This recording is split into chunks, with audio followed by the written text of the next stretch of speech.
আসসালামু আলাইকুম এভরিওয়ান, কেমন আছেন সবাই? আজকে আপনাদের জন্য নিয়ে আসছি এয়ার ফ্রাইয়ে আমি চিকেনটা ফ্রাই করব।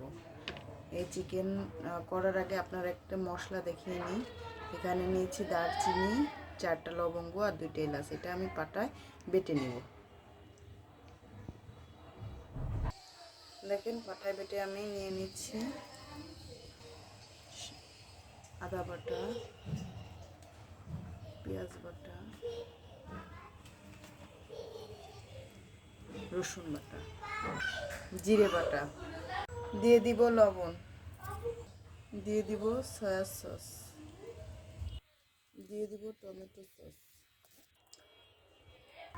দিয়ে দিব টক দই, দিয়ে দিব লেবুর রস, দিয়ে দিব সরিষার তেল, দিয়ে দিব কাশ্মীরি চিলি।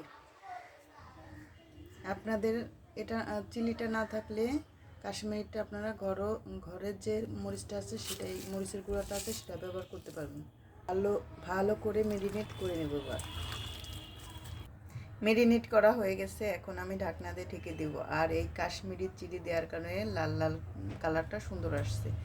এখন আমি ঢেকে সাইডে রেখে দেব আধা ঘন্টার জন্য। এখানে ফয়েল পেপার আমি বসিয়ে নিয়েছি, ফয়েল পেপার এয়ার ফ্রাইয়ে।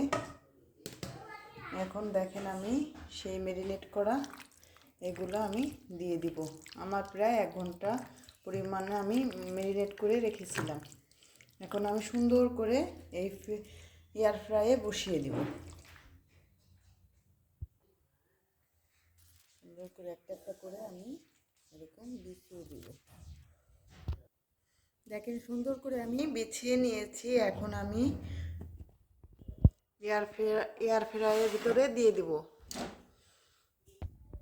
এয়ার ফ্রাইয়ের লাইনটা দিয়ে দিচ্ছি। এখন আমি অপশনে যাব, এই যে চিকেন অপশনে আমি যাব।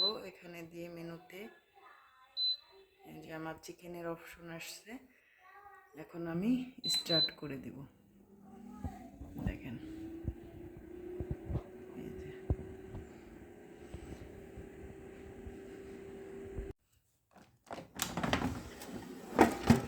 দেখেন মাশাআল্লাহ এক পাশ হয়ে গেছে। আমি এখন উল্টিয়ে দিব।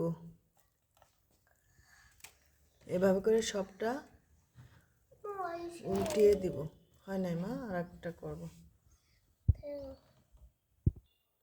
দেখেন আমি এই পাশটা এখন দিয়ে দিব, ফ্রাই হবে।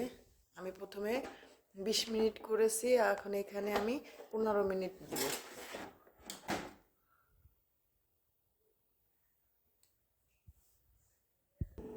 দেখেন আমার ফ্রাইটা হয়ে গেছে, এখন আমি খুলে দেখব। মাশাআল্লাহ দেখেন অসম্ভব মজাদার একটা রেসিপি। এরকম করে আপনারা খেলে অনেক গরম, খুবই দারুণ। Thank you.